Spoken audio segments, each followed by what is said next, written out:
అండి ఇది కడిగి పెట్టుకున్న శనగపప్పు ఒక 10 నిమిషాలు అయిందండి కడిగి పెట్టి.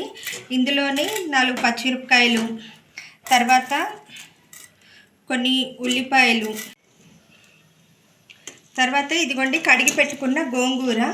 మనకి ఇక్కడ తెలంగాణలో ఎర్ర గోంగూర అంటారు. పోపు అండి, మెంతులు తప్పకుండా వేయాలి గోంగూర పులుసుకి.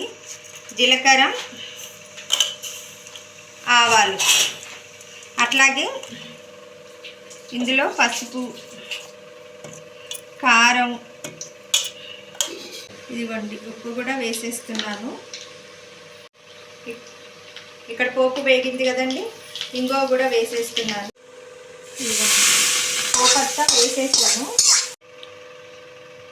ఇప్పుడు ఇది కుక్కర్లో పెట్టేసేసుకొని ఒక 7-8 కూతలు వచ్చే వరకు ఉడికించుకుందామండి.